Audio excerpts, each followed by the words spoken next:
suspension or preventive suspension Opo. hanggang ng 2025 election. Okay, and clarified naman po duman sa KLG na yung suspension as a penalty, kasi may duwa ang suspension na the preventive suspension and suspension as penalty. And sa ipuan taman giraray distinguish po ang ng Opo. suspension na yan. Kasi implement po ang nagtaokang suspension ay sangguniang panlalawigan, sangguniang bayan, or case of the president, then suspended as penalty, they na po na Ayo, attorney ma'am, sandali lang po, medyo kaya bako klarado ang nagputol-putol eh. Sayang kaya kang sabi, madali lang po. Maray pa. Sige. Karen, akon maapod sa imo Karen ha. Apod ang tagatabi Karen. Sayang kay akang pigataran mi ma'am. Very important po ang information ni Attorney Magdalena Borbe. Mas maray na mahanap kita kibang paagi para kuan. Okay, Karen. Yes. Yeah, gari. Ay, ma'am, Attorney. Yes po. Yan, gari okay na po. Klaro man po ako sa imo ano? Apo, okay. Sige ma'am, go ahead po regarding naman sabi mo na mga elected or na-re-elect giraray na mga public mga officials na nag-assumer kaso lalo na kaso hapon bilang mga magpapadalagan po ni lokal na gobyerno. Go ahead tabi ma'am. Okay po.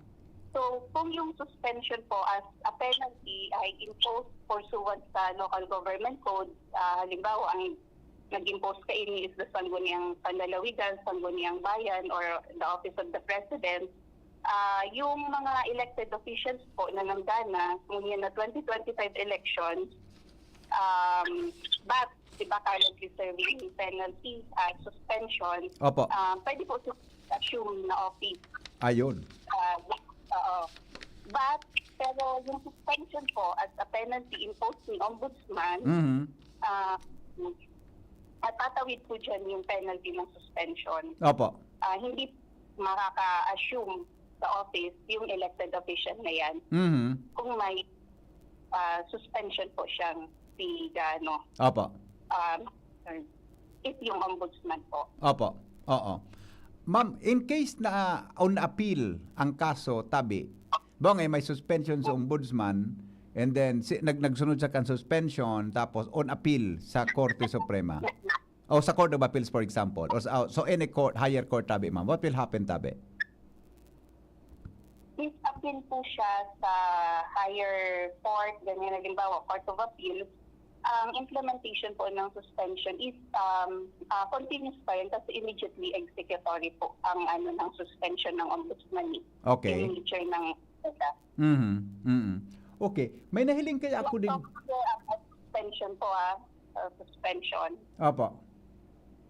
Okay. May nahiling kaya ako din ma'am na base naman sa kwampo din. May pag-mention na ang madali lang. Paghihin ako. May sinabi kaya na habang according to the LG, dismissal decision from the office of the ombudsman becomes immediately executory insofar as it pertains to the official removal from the current post.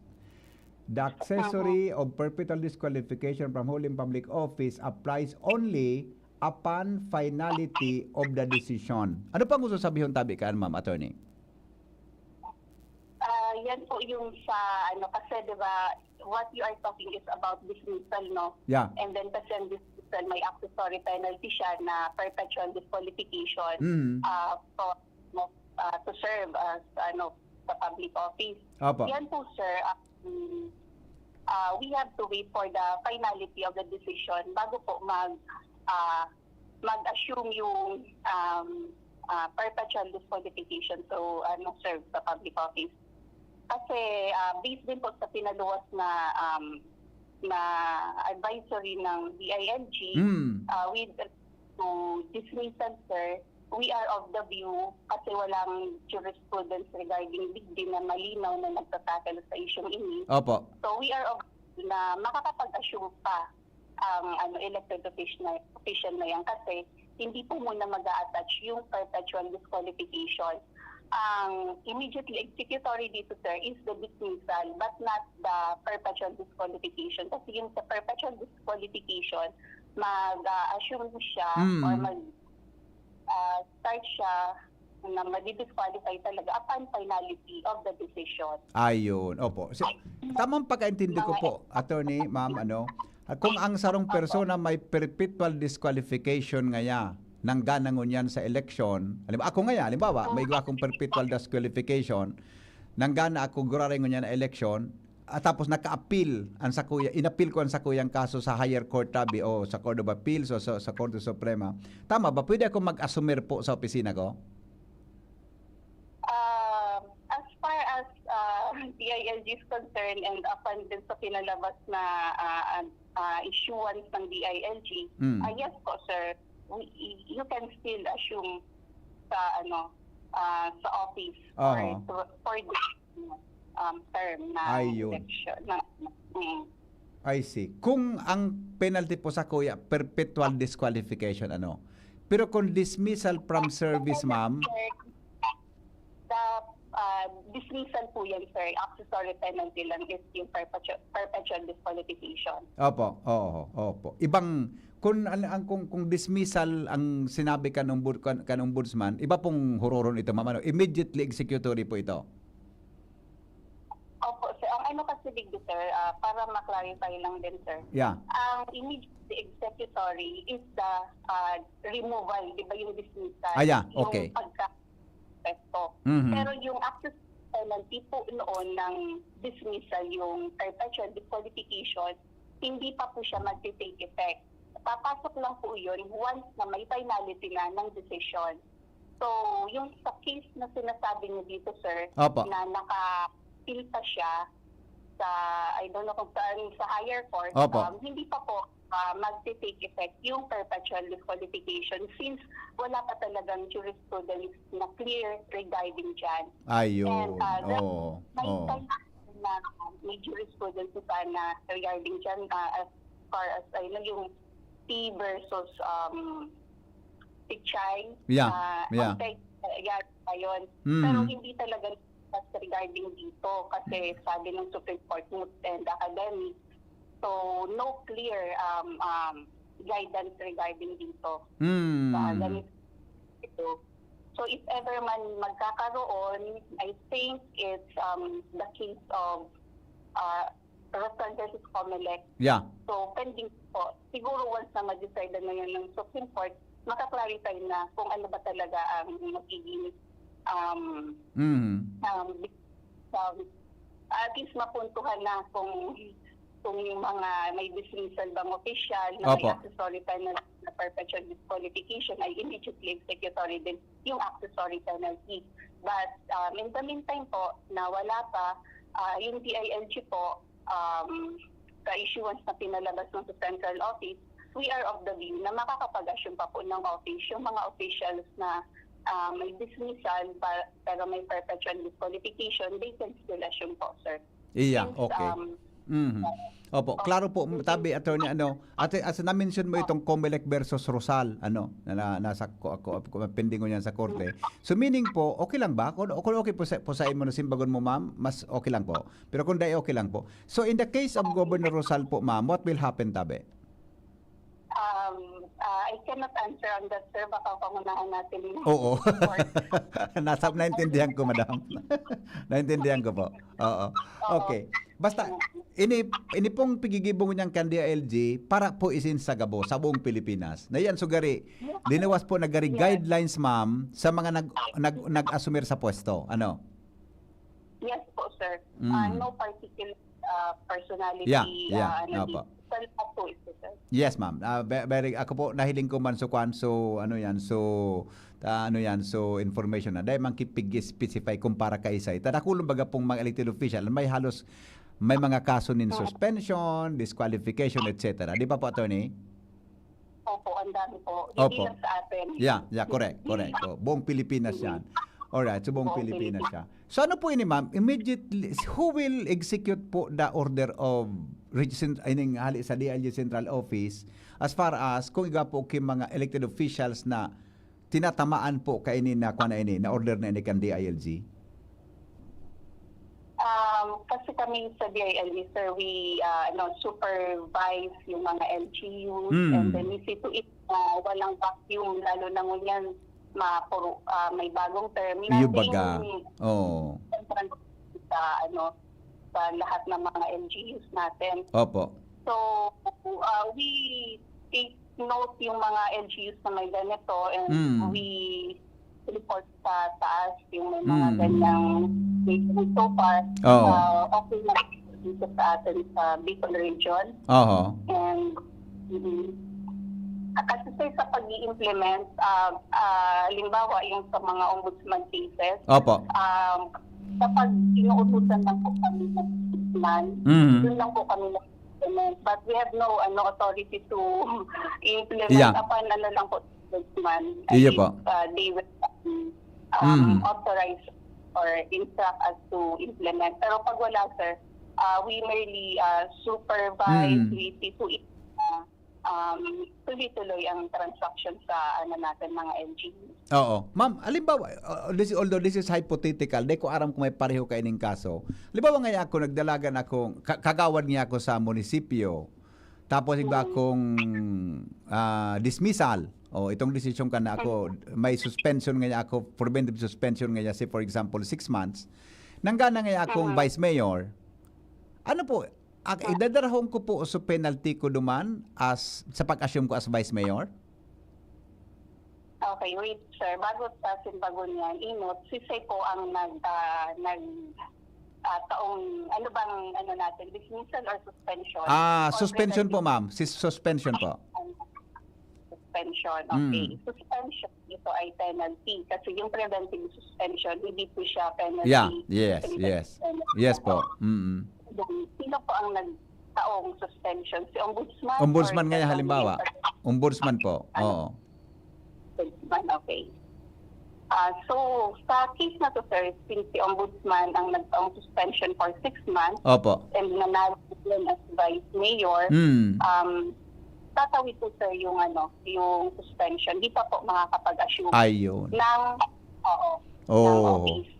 So, regardless, ma'am, kung very clear ma'am. So regardless po kung anong dinalaganan mong posisyon, nagtaas ka man o nagbaba ang posisyon mo, dadarahon mo po sa imong suspension. Tama ma'am?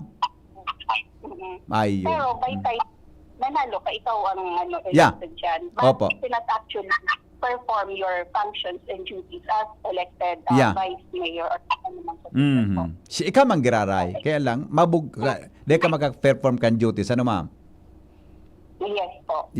Opo. Okay. So kung sino ba ang nag-issue ng suspension, kung ang suspension ba ay suspension as a penalty or preventive suspension, or kung dismiss.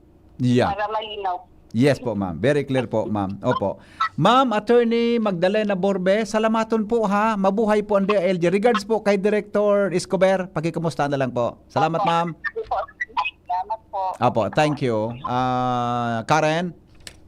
Sabi GP Henry, na bilog asin malinaw na paliwanag kan DILG Region 5. Sa persona iyan, Attorney Magdalena Borbe, na legal officer kan ahensya departamento, may kinaaraman sa pinaghururunan niya tong bagay. Karan ala, CGB News. Salamat Karen, report from DILG.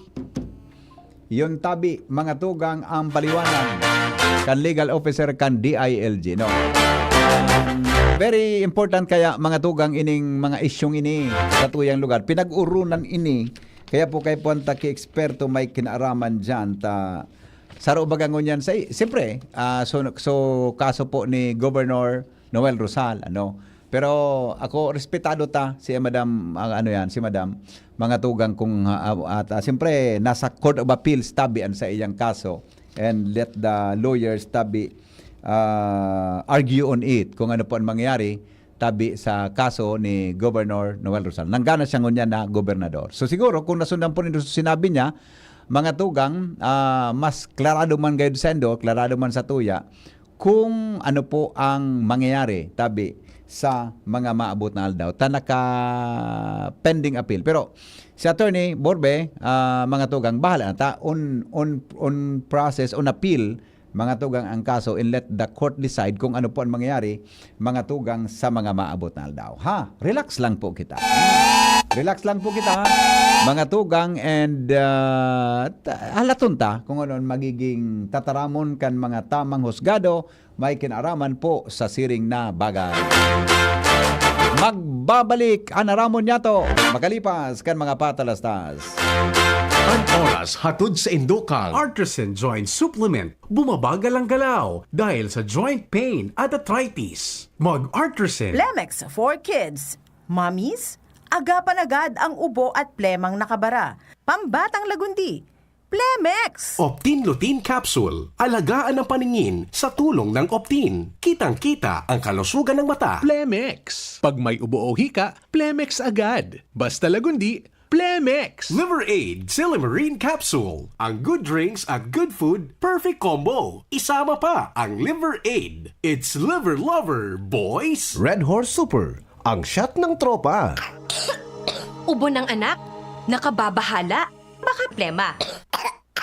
Para dyan, Plemex for Kids ang pambato ko. Ang Plemex for Kids ay gawa sa lagundi. Tinutunaw at pinalalabas ang plema. Ginhawa para sa bata, peace of mind para kay mommy. Camille Prats Yambao po, nagfi-flex for Plemex. Pambatang lagundi, Plemex! Vitex Segundo L is the generic name of Plemex for kids. If symptoms persist, consult your doctor. Mommies, agapan agad ang ubo at plemang nakabara. Pambatang lagundi. Plemex! Coronavirus ba ang hadlang sa pag-aaral ninyo? Andito na ang Southern Luzon Technological College Foundation Incorporated ay gumawa ng hakbang sa mga gustong mag-aral sa junior, senior high school at kolehiyo. Ang SLTCFI ay handang umagapay sa mga mag-aaral upang may pagpatuloy ang kanilang pag-aaral at pagharap sa new normal o sa makabagong panahon na ating kinakaharap. Sila ay nag-o-offer ng flexible blended learning o online or offline/modular classes. Kung may sapat na gadget o may maayos na internet connection, maaari niyang piliin ang online classes. At kung ang estudyante naman ay walang sapat na gadget at walang maayos na internet connection, maaari niyang piliin ang offline/modular classes. Sa ganitong paraan, malaki ang matitipid ng mga magulang, wala na silang iisipin na pamasahe, baon at iba pa na kinakailangan. Ngayon, mas magagabayan palalo ng mga magulang ang kanilang mga anak at higit sa lahat, masisiguradong mapaprotektahan pa sila sa mga pwedeng masagap sa labas tulad ng COVID-19. SLTCFI course offered junior high school, grade 7 to grade 10, senior high school, grade 11 to grade 12 with academic track, STEM, GAS, ABM, and HUMSS. College, Bachelor of Secondary Education, majors in English, Mathematics, and Filipino. Bachelor of Technical Vocational Teacher Education Program, Bachelor of Science in Business Administration, major in Human Resource Development Management, major in Business Process Service Management, and major in Financial Management, Bachelor of Tourism Management, Bachelor of Science in Computer Science, Bachelor of Science in Information System, Associate in Computer Technology. What are you waiting for? Enroll now in our online registration. Visit www.sltcfi.com/ENROL. And for more information, please contact us at 0977-147-3488. Basta SL, wow! Bakunang angat, serbisyong dapat. Sa presyong abot kaya at matapat. Lahat ng yan, nasa Rabvax. Nakagat o nakalmot ka ba? Huwag mag-alala. Rabvax Animal Bite Center ang inyong kaagapay para sa pinagkakatiwalaan, mura, ligtas at siguradong proteksyon laban sa rabies. Bukas po kami 8 a.m. to 5 p.m. mula Lunes hanggang Sabado, 8 a.m. to 12 noon naman every Sunday. And on holiday, pwedeng-pwede pati walk-in. Ang aming mga branches, Rabvax Legazpi, R&R Suite, Sagmin, Legazpi City, near Aleco. Rabvax Ligao, in Barangay Tuburan, Ligao City. Rabvax Tabaco, beside Siga Hospital. Rabvax Iriga, in front of Yusan Iriga. Rabvax Irusin Sorsogon, malapit sa Irusin District Hospital. And now open, Rabvax Masbate, along Municipal Road, Barangay Kalipay, Masbate City. Rabvax Pilar, Rabvax Castilla, Rabvax Piuduran, and Rabvax Cubao, Metro Manila. Like us on Facebook, maging bakunado at protektado. Piliin ang alagang Rabvax. Mga tugang, abangan ta ang pinakabagong programa digdi sa DCGB Radio. Ang programang mahatod ning mga impormasyon, mga istoryang kapupurutan nin inspirasyon na naidulot kan pagtatrabangan ganing maiangat ang pagkabuhay kan mga Bicolanong paraomang benepisyaryo. Magkiribahan kita, alas 10:30 hasta alas 11 ning pagkaaga. Magantabay, asin maghinanyog sa kape, asin paretang agraryo. Guys!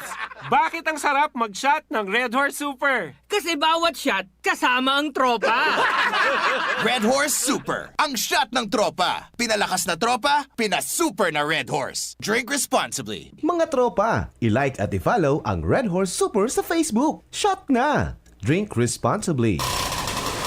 Aramon Yato sa DCGB. Kaiba si Mardela. Salamat, Tabi Casey. Magayon naman programa sa Aramon niya to. Ang reporter pala, halos kumpleto adi. Yung kaya maglipat daw kami, magbalyon daw kami kasi dito Pading Mar. Siya ang siya. Okay, dekaraw man sala. Okay lang ako. Yan? Anyway, yun na Tabi nadagong nindo so clarification mga tugang kan DILG. Okay, let mga tugang the right information, mga tugang the outcome of the right information para po sa tuya gabos. Tangani po na dahil kita ki problema. Alright, so aralatong tana mo na yan. Mga tugang ko naman mangyari. Hindi kun may rollback dangon yan sa LPG. Hindi kun magkaroon sa rollback sa LPG igwaki kasi bago baga may rollback sa mga petroleum products pero importante ang LPG takitan na mga kitang mga kalaw na kamong mga misis na ko po ang problema ta sa cooking oil do kaya bagang pangluto ta cooking gas LPG yan so cooking gas mahal naman di ba pero ang pinaka the best na pwede ko ta mga tugang kahoy masira mong pati na panggatong mga tugang ang kahoy. Kaya lang ang problema, maaso, wala mauring, mga tugang kaya dipisil na magluto, mga tugang sa paagitabi nin kahoy. Yan. Pero anyway, yan baga naging practice ta, kan mga nakaaging aldaw. Kaya, tahalangkaw, mga tugang, ang presyo kan mga barakalon, sabi kan kaurong ko na professor sa bio, sa economics, dahil naman nga mababa yan. Ining mga presyo kan mga barakalon ta, di naman po mababa yan. Mga tugang, iyo na po yan. Hangga na kita, mga tugang na niyaong kita sa Pilipinas na ini sa kinaba na ini, mantinido po mga tugang na halangkaw tabi. Kung malangkaw ang mga barakalon, sige po ang langkaw kaya yan. You know why? Ang pinaghiling pala na primerong reaction kaya yan, duwang po sa sweldo kan mga empleyado. Sa mga empleyado, nagreklamo, tahalangkaw ang presyo kan barakalon. Pero ang origin, mga tugang sa pagpalangkaw kan presyo, yung tabi ang sweldo kan mga nagtatrabaho. You see the chain reaction, the domino effect, mga tugang. Halimbawa, nagtatrabaho ka sa sarong gibuhan ki pinangat. O nagtatrabaho ka sa sarong grocery. O diba nagupon iyan mga tugang sa mga manufacturing? Nagtatrabaho ka sa fast food, di ba? Ang sweldo kan mga empleyado mo, mahal. Anong gigibo kan mga tagsadiri? Ang sweldo, ipipas on iyan duman sa presyo kan produkto. Plus, mga tugang cost kan mga materyales sa paggibo kan produkto. Ipipason iyan duman, kaya minaresulta mga tugang sa paglangkaw. Sa iling nindo, mababa pa. Di naman mababa yan unless ang sarong factor is to lower the salary of the labor force. Yan di man pwedeng magbaba yan. Gabos kita, halangkaw mga tugang ang kinakaipotang sweldo para makasunod kita sa halangkaw na presyo kang barakalon. O nag-increase, alibawa nga arog sa Bicol, nag-increase kita ki 40 pesos. Siling nindo, Ang 40 pesos naan, saan ang kukuanon mga tugang kan mga negosyante? Kukuanon ng kan mga negosyante, duman sa ano yan, duman tabi sa presyo, kan senda mga tugang na kan mga produkto ninda, produced products ninda. Sumining itong piga-apod na value chain, mga tugang, nagkukuha niyan, nag-ikot-ikot sana. Masaram kitang mga laborer, ay ano na ngayon, kamahalang kang barakalon. Dito ang ram na ito palan, parte kang paglangkaw kan barakalon, hali sa satuyang sweldo. Tay pipas on kan mga negosyante, kung di mo man ipas on, ano mangyari sa negosyo mo? Nasabutan ko ng maray. Kung nata, day nang jansa na bumaba pa ini, nagmahal ang presyo kan petroleum products, nagmahal ang presyo kan transportation, ang epekto ka ito. May chain reaction, may domino effect mga tugang, duman sa presyo kan mga produkto. Mahal ang gabos, kasabay da tabi na dapat ilingon, ang sweldo kan mga empleyado. Di ba? Oh. Sa Bicol, sa December, ma-increase kitang 20 o 40 gabos, 40 pesos gabos. And ang 40 pesos na will be passed on to the, kan mga negosyante sa mga produkto ninda na pigtitinda. Ano epekto? Mamahal sa barakalon. Pag nagmahal sa barakalon, mahagad naman kita ki-increase ki sweldo, tamahal ngayon ang barakalon. Mahal ang pamasahe. Ang gigibo na naman kan mga chuper, kan mga operators nin mga sasakyan na public utility, ma-increase ding ki pamasahe. Sa kamaga, ma-increase ki pamasahe, mga tugang, ma-increase, nagdagdag man, nagmahal man sa presyo, mga tugang, kan mga spare parts. Nagmahal man sa presyo kan mga araw gani, so increase sa salary, ipinatong duman.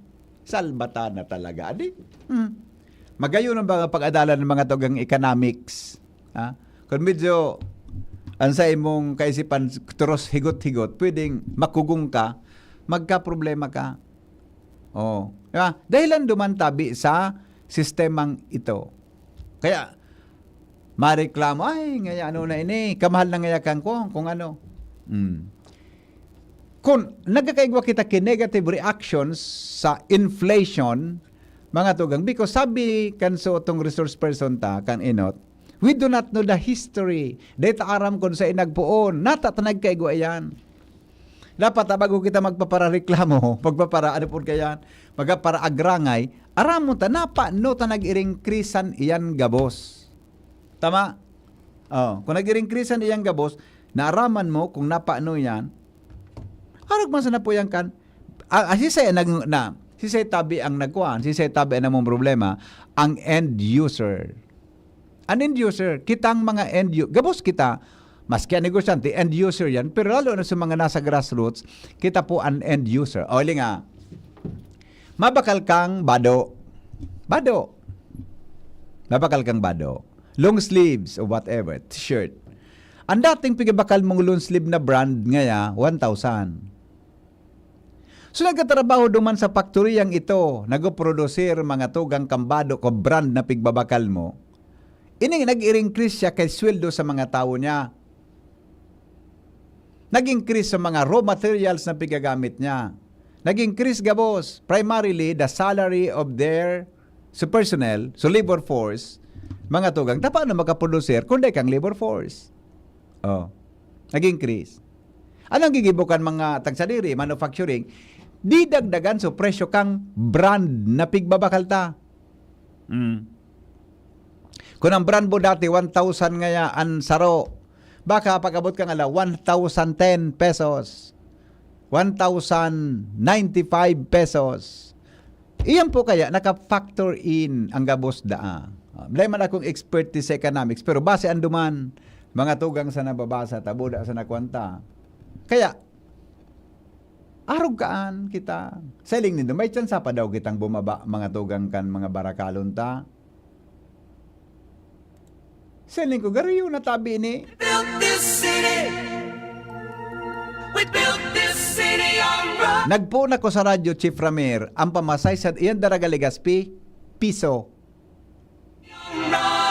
Nag-college ako tabi 1987, 88, 89 ako naglaog sa radyo as field reporter.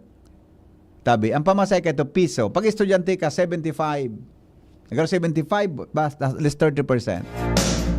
Yan tabi ang pamasahe. Oo.